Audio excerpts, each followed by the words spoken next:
the fascination of the eerie. Weird, blood-chilling tales told by old Nancy, the Witch of Salem, and Satan, her wise black cat. They are waiting for you now.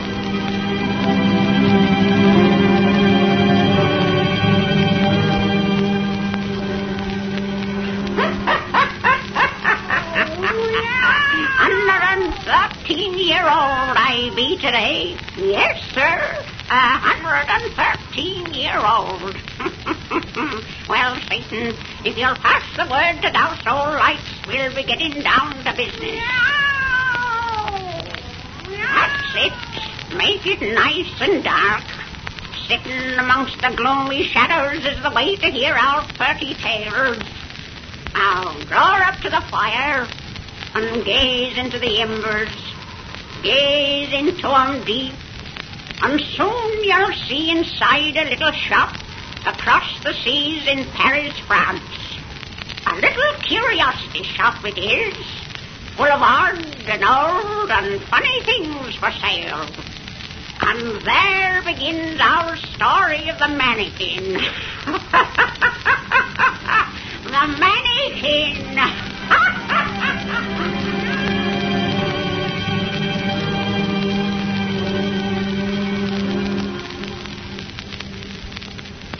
Look, monsieur. The powder box of Marie Antoinette worth 2,000 francs. I haven't the slightest use for a lady's powder box. No?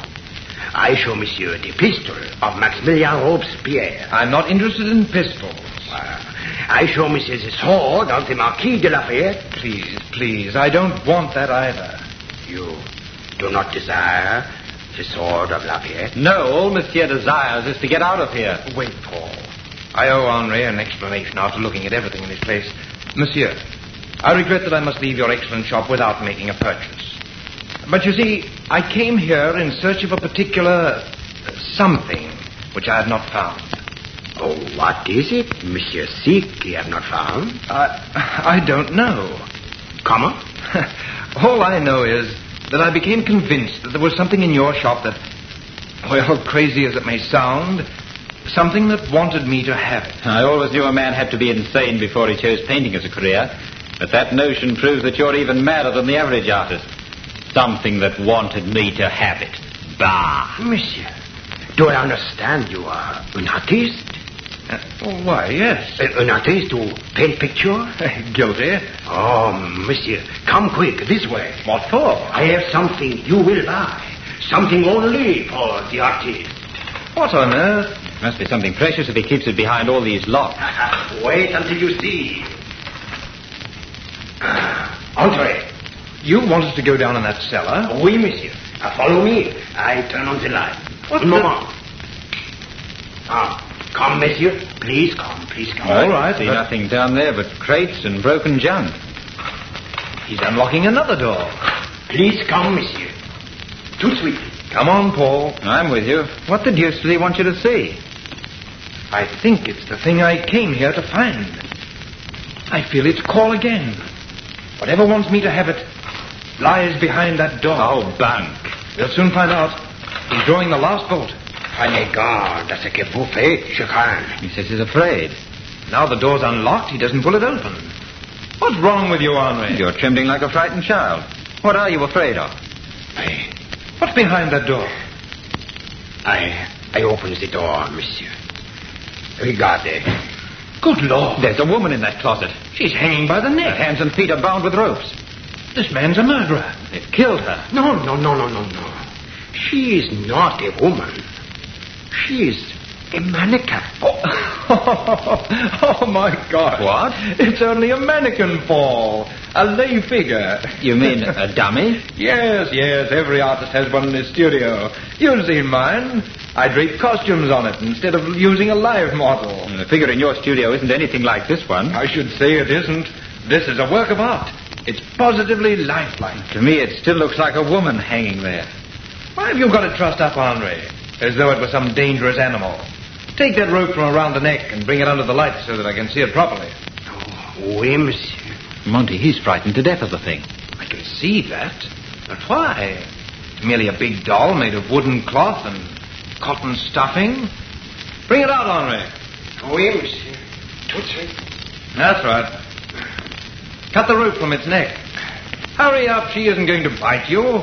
Oui, monsieur. Oh, aren't you going to cut those cords that bind the hands and feet? I want to see how the joints work. Monsieur, you perhaps will cut the cords? Oh, give me the knife. Easy. I don't wonder they don't like to touch the thing, Monty. It seems living, human. It's the most remarkable mannequin I've ever seen. Its covering is of the finest silk. Look how it's padded. Every muscle, every feature is perfection. The face is almost beautiful. It's lovely. A master artist did this job. He was a crackerjack mechanic, too. Listen, as I move these joints about, you don't hear the slightest squeak. How's the hair fastened on? It actually seems to be growing from the head. Say, the hair isn't an ordinary wig. Sounds like a wooden base underneath. Tiny holes must have been drilled in the head and the hairs inserted one by one. Who could have gone to all that trouble? Search me. Her maker has given her glass eyes, too. Yes, I've already noted that. And they stare at us as though that dummy understood every word we're saying. Funny. Those eyes do convey an illusion of intelligence. Monsieur, you find the mannequin good? Good? She's perfect. Then you will buy? You will take away? Well, I'd like to, Henri, but I can't afford anything so fine. My price is very low, monsieur. Yes, I've already heard some examples of what you call low. How much? Ah, monsieur, we wish to be rid of her. The price, it do not matter so long you take her from the shop. Monty, wait. There's something funny about this figure. They're too anxious to get rid of it. You're sure this isn't stolen goods, Henri? No, monsieur. We are honest people. We prove we buy this mannequin from a place in Lyon. We buy a sheep. That is the reason we sell cheap to you. Well, I don't know what this mystery is, but if you can prove you bought her legally in Lyons, I'll take her. You buy her, monsieur? Pack her up, and I'll tell you where to send her. Oh, oui. Now, here is the box in which she came, monsieur. It looks like a coffin. Monty, you won't have it delivered to your door in that. It'll frighten your wife to death. It probably would give Florette a turn, but I'll warn her what to expect. No, better than that. We'll take it home with us on top of a cab. And now, monsieur, you will place my purchase in its box. I'll pay you and be on my way. Would monsieur mind if I do not touch the mannequin again?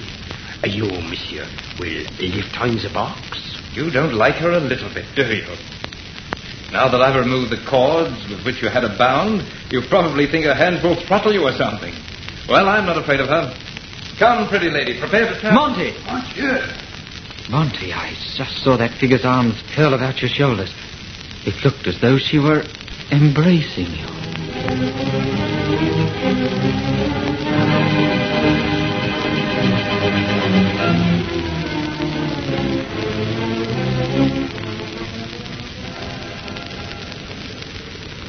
Now that we're nearly home, Paul, please wipe that look of superstitious gloom from your face. Aren't you yet convinced that my new mannequin is just a mannequin? Naturally, your explanation of the thing's weird movements is the only reasonable one. Of course. Hanging in the damp cellar of that shop, its wooden frame became warped and out of adjustment. That's what made its limbs perform those eerie contortions. I confess I was considerably startled, though, when its arms wrapped themselves so lovingly around my neck. I mustn't tell Florette I've purchased such an amorous lady. You know how jealous she is. Ah, here we are. I'm glad. And that figure's coffin-like box above us on the roof of this cab, I felt as though I were riding with a corpse. I'd better assure Florette that that's not what I'm bringing home before she sees the box and starts to wonder. Oh, darn, it's too late. There she is at the window. Now, Raymond's with her. Well, thank heaven he's here. I'll have a brother artist to help me gloat over my new purchase. He won't share your dislike of her. They've left the window. They must be coming to the door. Yes. Take down that box, cabby. Oui, monsieur. I'll send Potter over to help him carry it inside. Monty! Hello, Florette. Hello, Raymond. I say, old chap, what have you got in that beastly-looking box? We saw you and I begin to wonder. Just wait until you see her. Wait till we see her. Yes, darling. I'm bringing home my new sweetheart. Your new sweetheart? Don't be jealous yet. Is Potter around? We left him standing at the door. Potter, oh, Potter. Yes, Mrs. Montague. Come here and help the cabby with this box. Right away, sir. What is inside that box, Monty? You'll soon find out. Howdy, you fellows. Bring her in. I'll open the door for you. Thank you, sir. Here we are. You can lay her down here in the hallway. That's right. Now get me a hammer, Potter. There's one in my studio. Or will you pay the cabby, Paul? Monty, tell us what you have in that box immediately. Yes, don't keep us in suspense, old chap. You'll see for yourselves in a moment.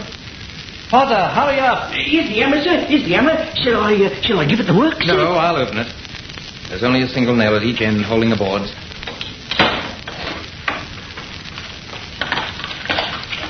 Behold. Good Lord. Mr. Montague. Take her away. She's a corpse. No, Florette. It's just a wax figure. You're both wrong. It's my new mannequin. New mannequin, Monty. Wait till I lift her out and show you. Oh, she put her arms on your neck. You explain that, Paul, while I place her in this chair. The framework inside is warped, Florette, which makes the limbs spring into queer positions. At least that's what Monty says. The thing's an absolute work of art. I knew you'd appreciate her, Ray. But, Monty, these joints aren't warped in any way. They move in my hands without the slightest effort. Because walking is not the reason why her arms move just like light. She's more than just a mannequin. She's not good. I do not like her. You're jealous of my new sweetheart. Well, that's what she is. My newfound love.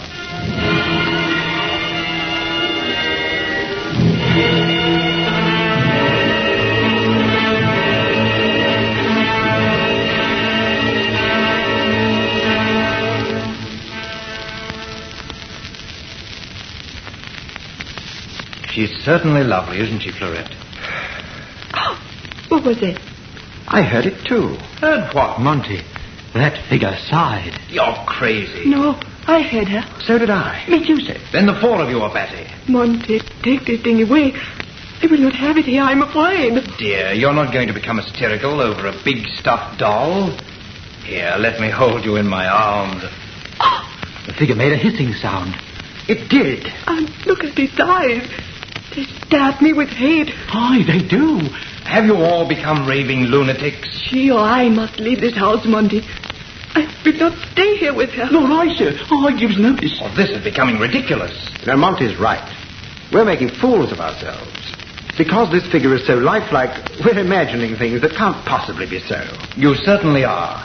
Potter, stop trembling like a frightened puppy and mix everyone a scotch and soda. Yourself included. It's apparently needed to steady such flighty nerves. Yes, sir. Serve it in the studio. Go on in, fellows. Come on, Paul. All right. I come too. Wait, Florette. Before we leave here, I want you to take a good look at this mannequin and convince yourself it's no more than cloth and cotton stuffing. I do not wish to look. Her eyes stare at me with hate. How can eyes made of glass show any emotion? Monty, I'm afraid of her. No matter what you say, I know she is more than what she seems. And I know she do not like me. Florette, dear, you should be ashamed of the way you're acting. Come now, snap out of it. I am very silly, I suppose. That thing, it can be nothing more than just a great big doll. You know it can't. Yes, I know. And I'm afraid of her no longer. I prove to you she cannot frighten me, Sherry.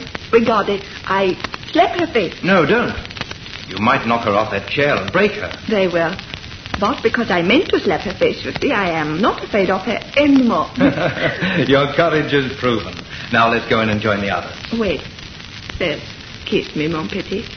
You did not kiss me when you arrived. I was too excited over my purchase, I guess.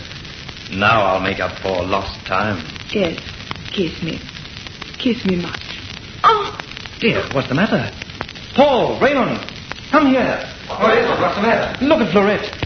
She suddenly collapsed in my arms as though she'd been struck. Struck? Yes, Paul. You're a doctor. See what's wrong with her. Blood oozing from her head. She's not badly hurt. No, merely a flesh wound. Just enough to knock her out. What did it? I don't know. There's a hammer lying at her feet. Someone must have thrown it at her. But we were alone here. You were not alone. I tell you... Monty, that mannequin was here. And when you opened the case in which you brought her here, You left this hammer lying beside her hand.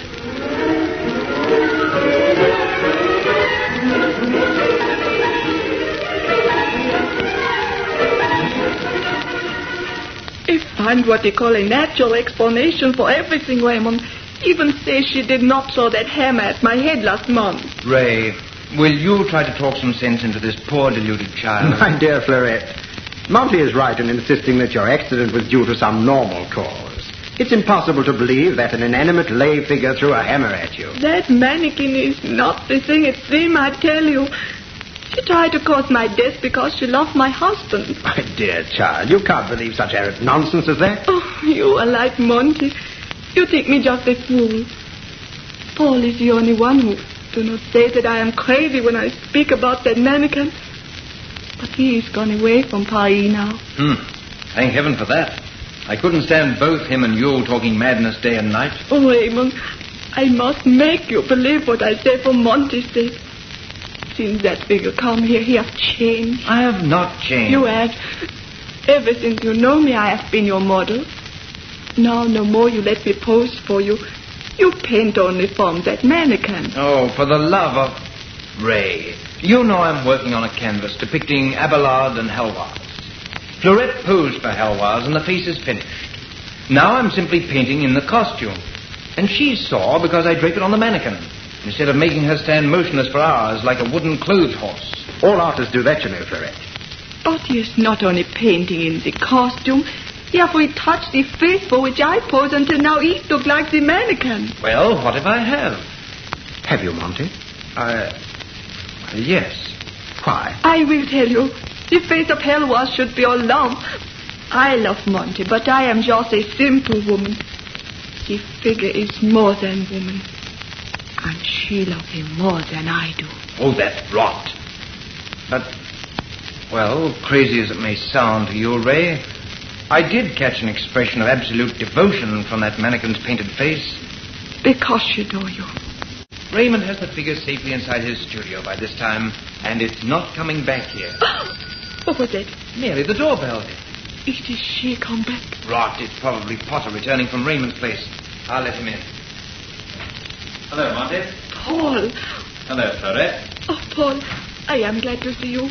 You alone do not say I am a fool about that mannequin. You see, the lay figure is still the paramount topic of conversation, Paul.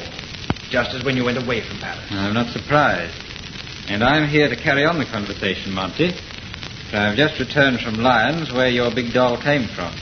What do you mean? I went there purposely to learn what I could about the figure, and I discovered some interesting things. Look at this photograph. But first let me cover half of it with my hand. Here. Why, it's a picture of the mannequin. No, Monty. It's a portrait of a living woman. Now look at the other half. A man stand beside her. Devotion from that mannequin's painted face.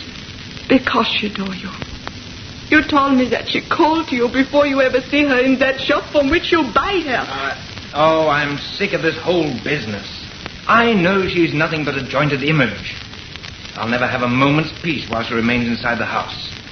You win, Fleurette. You mean... I'll get rid of her. You've admired her, Ray. You'll take care of her.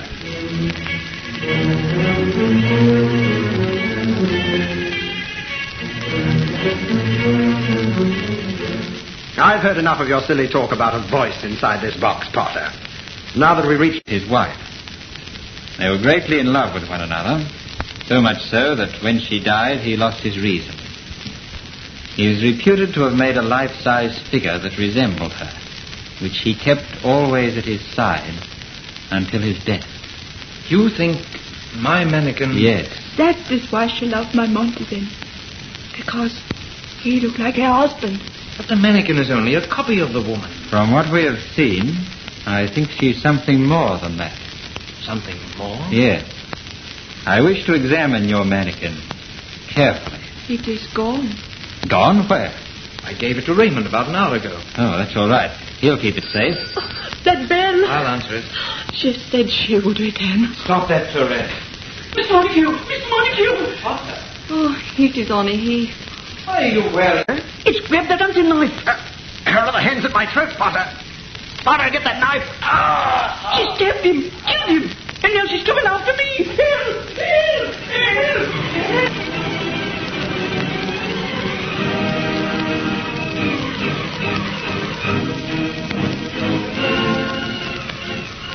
Florette, will you please stop pacing the floor like a caged animal?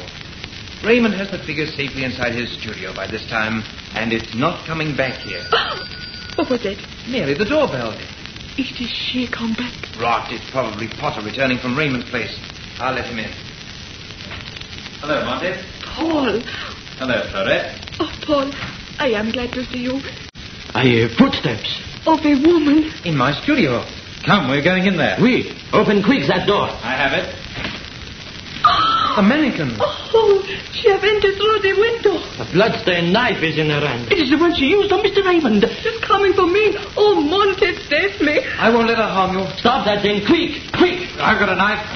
Now, I've knocked her down. She's just a padded figure. She couldn't walk as we've seen her. She couldn't try to kill anyone. We're all of us mad and seeing things that can't be true. No, we won't see things anymore. Paul, don't slash her with that knife. I'm going to find the infernal mechanics that make her run. Oh, you ripped her body. You spoiled the thing of beauty. Are you satisfied now? Now when you see she's nothing but cloth and wadded stuffing on a wooden frame? The framework isn't wooden. It's a human skeleton. Yeah. Oh, the head is a skull. The hair is growing from a human skull. Oh. It's the skeleton. Why do the dead men in this picture look so much like Monty? I can't explain their resemblance except by supposing it's one of nature's duplications. The man you see here was a sculptor named Marcel Valmont. The woman was his wife. They were greatly in love with one another, so much so that when she died, he lost his reason. He was reputed to have made a life-size figure that resembled her, which he kept always at his side until his death. You think my mannequin... Yes. That is why she loved my Monty then. Because he looked like her husband. But the mannequin is only a copy of the woman. From what we have seen, I think she's something more than that. Something more? Yes. Was him 100 years ago.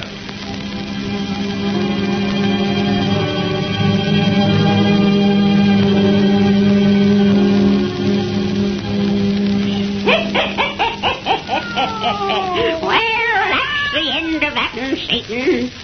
We'll have another 30 yarn to spin you folks when we comes back from our vacation.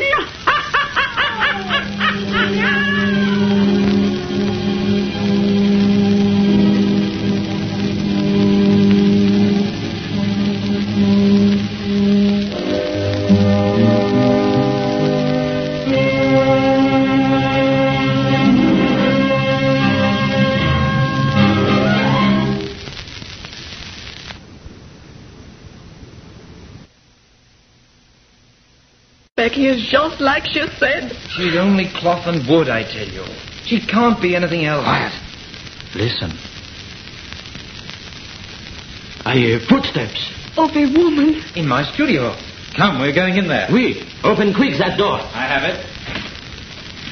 The mannequin. Oh, she have entered through the window. A bloodstained knife is in her hand. It is the one she used on Mr. Raymond. She's coming for me. Oh, Monty, save me. I won't let her harm you. Stop that thing, quick, quick. I've got a knife. Now, I've knocked her down. She's just a padded figure. She couldn't walk as we've seen her. She couldn't try to kill anyone.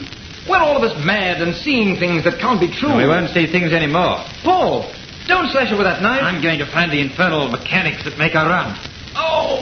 Oh, you ripped her body. You spoiled the thing of beauty. Are you satisfied now? Now when you see she's nothing but cloth and wadded stuffing on a wooden frame? The framework isn't wooden. It's a human skeleton. Yeah. Oh, the head is a skull. The hair is growing from a human skull. Oh. It's the skeleton of Marcel Valmont's wife. He put her bones inside the figure that he made. It seems so. Her poor bones denied rest in the grave. I've been lonely, Monty. She found and loved you because you look like the man she loved in life. I think that's the explanation of all that's happened, Monty. Perhaps it is. Where is her husband's grave, Paul? At Lyons, in the Cimetière de Loyers. As soon as you police have finished, Sergeant Boudin,